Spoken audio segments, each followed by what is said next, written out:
যোৱাকালি আমি মিটিং এখনত গৈছিলোঁ।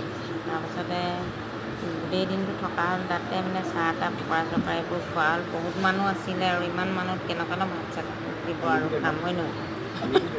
তাৰপাছতে আৰু আমাক ভোক লাগিছে, আমি ওলাই আহিছোঁ। মোৰ কাৰণে আমাৰ গাড়ীখনত বহুতে গৈছিলে বাৰু, তেওঁলোকে আহিলে। তাৰপিছতে মোৰ কাৰণে তেওঁলোকে ৰৈ আছিলে, এই দাদা দুজন আৰু ভাইটি দুজনে।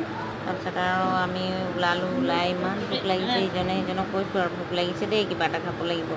তাৰপিছতে আৰু ভাবিলোঁ আমি আহি থাকোঁতে মানে তিনিচুকীয়াৰ পৰা আহি থাকোঁতে ধাবা এটা পোৱা যায়, বন্ধু ধাবা, তাতে সোমালোঁ আৰু সোমাই সঁচাকৈ আৰু আমাৰ বেটেৰীকেইটা চাৰ্জ নাথাকিলে কেনেকুৱানো মাতষাৰ ওলাব হয় নহয়। যেনেকৈ মোবাইলৰ বেটেৰী চাৰ্জ নাথাকিলে দেখোন বন্ধ হৈ থাকে।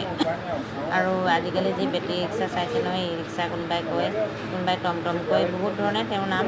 কিন্তু যেনেকুৱা আমাক ল'ৰা ছোৱালীবোৰক মৰমৰ মাত দি বহুতে যি টি নাম দি মাতে, তেনেকুৱা টমটম কুকুৰ পায় যি টি নাম দি মানে মানুহে থৈছে আৰু কোনোবাই টমটম, কোনোবাই বেটেৰী ৰিক্সা, কোনোবাই কিবা কিবি বহুত ধৰণে আৰু ইমানে মৰম কৰে আৰু টমটমটো হয় নহয়।